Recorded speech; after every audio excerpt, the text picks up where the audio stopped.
Assalamualaikum warahmatullahi wabarakatuh. Apa kabar soleh-soleh semua di rumah? Semoga kalian semua dalam keadaan yang sehat, selalu bersemangat dan dirahmati Allah Subhanahu wa taala. Hari ini kita akan belajar tema 7, subtema 1. Marilah kita awali dengan membaca basmalah bersama-sama agar pembelajaran kita hari ini dinilai sebagai satu ibadah dan diberi kemudahan untuk kita semua dalam memahami setiap ilmu. Wahid, Isnain, Salasa. Bismillahirrahmanirrahim. Hari ini kita akan belajar kebersamaan di rumah untuk muatan PPKN dan bahasa Indonesia. Suasana kebersamaan di rumah Siti. Gambar-gambar berikut ini adalah gambar yang menunjukkan suasana kebersamaan di rumah Siti. Yang pertama adalah Siti dan adiknya sedang asyik mendengarkan dongeng yang diceritakan oleh ayah. Gambar yang kedua, Siti dan keluarganya sedang berkegiatan di halaman rumah mereka. Gambar yang ketiga adalah kebersamaan keluarga Siti di tempat ibadah. Mereka sedang mengaji bersama. Gambar yang terakhir adalah kebersamaan di rumah Siti dalam acara keluarga. Gambaran suasana kebersamaan di rumah Siti tersebut tentunya juga pernah kita jumpai di rumah kita masing-masing ya. Dalam sebuah keluarga ada ayah, bunda, adik, kakak. Setiap orang dalam keluarga kita tentunya memiliki beberapa perbedaan. Misalnya seperti Siti.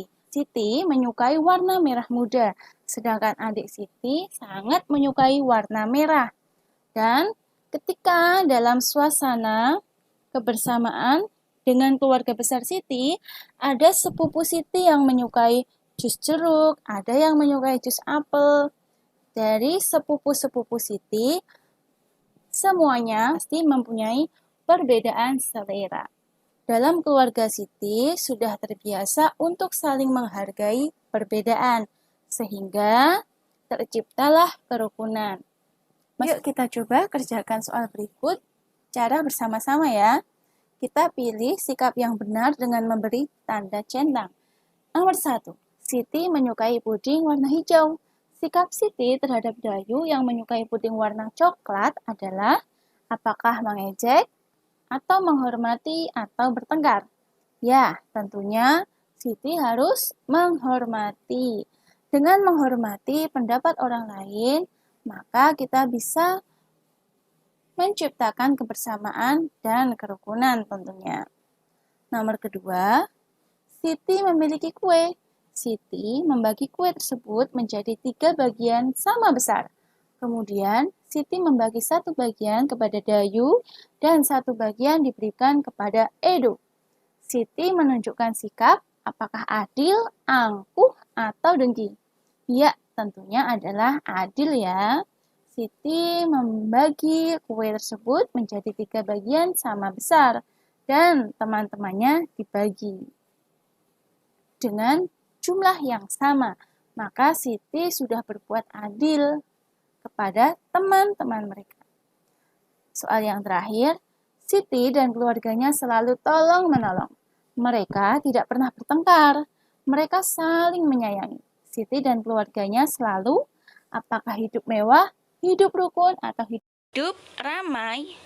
Ya, tentunya adalah hidup rukun.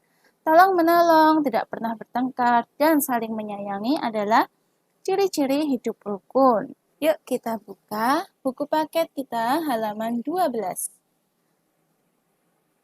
Ayo membaca. Kita akan membaca bersama-sama sebuah dongeng fabel yang tokoh dari kisah tersebut adalah binatang. Memiliki watak sama seperti manusia. Bisa berbicara, memiliki perasaan, bisa marah, bisa sedih, bisa bahagia, bisa juga mempunyai sifat yang penyabar, yang suka menolong, yang baik hati, dan lain sebagainya. Kita baca sebuah dongeng fabel dengan judul Angsa Belajar Berenang. Kita baca secara bergantian ya. Cilik, seekor anak angsa yang takut berenang. Ibu sering mengajak Cilik pergi ke kolam untuk diajari berenang. Cilik selalu mencari alasan agar tidak jadi berenang. Stop. Nah, silahkan kalian lanjutkan membaca satu paragraf berikutnya. Setelah selesai, kalian bisa play kembali video pelajaran ini. Oke, berikut ada sebuah percakapan. Bu Isti menjadi ibu dan kalian menjadi Cilik ya. Kita baca secara bergantian. Kamu pasti bisa, Cilik. Oke, stop ya. Silakan kamu lanjutkan percakapan yang diucapkan oleh Cilik. Baiklah kalau begitu. Coba kamu lihat ke atas. Stop ya, kalian baca percakapan yang disampaikan Cilik.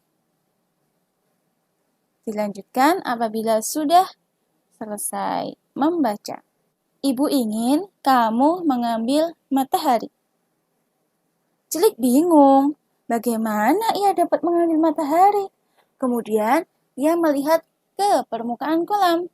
Dilihatnya pantulan matahari di permukaan air. Silakan kalian baca percakapan Cilik. Cilik pun langsung terjun ke air.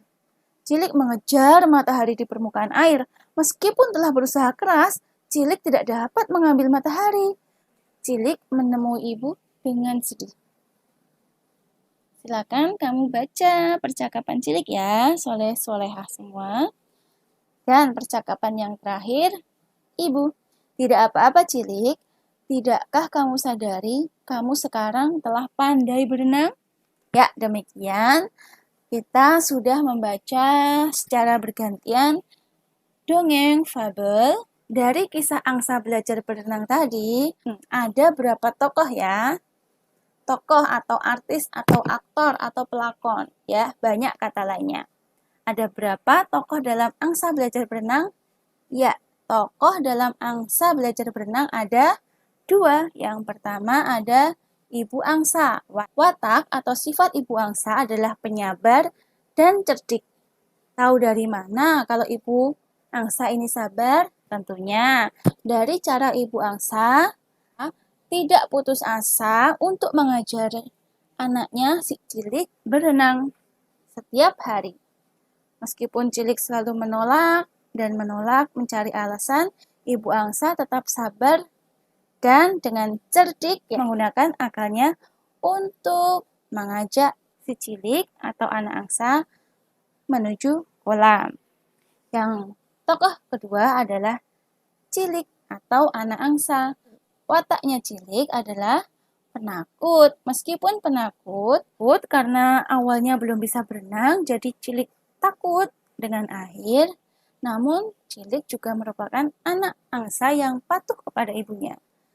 Tahu dari mana kalau Cilik itu patuh? Ya, dari kisah Cilik yang tetap mengikuti ibu meskipun tidak suka ke kolam. Kemudian, kisah yang kedua, karena Cilik bersedia mengambilkan matahari yang diperintahkan oleh ibu. Itu adalah ciri-ciri anak yang patuh kepada ibunya, mau mendengarkan. Mudah ya untuk mencari tokoh dan sifatnya dari sebuah cerita atau dongeng. Dan pembelajaran kita hari ini, terima kasih atas perhatian dari kalian semua dan mohon maaf apabila ada salah kata dalam penyampaian. Kita akhiri pembelajaran kita hari ini dengan membaca hamdalah bersama-sama. Alhamdulillahirabbil alamin. Wassalamualaikum warahmatullahi wabarakatuh.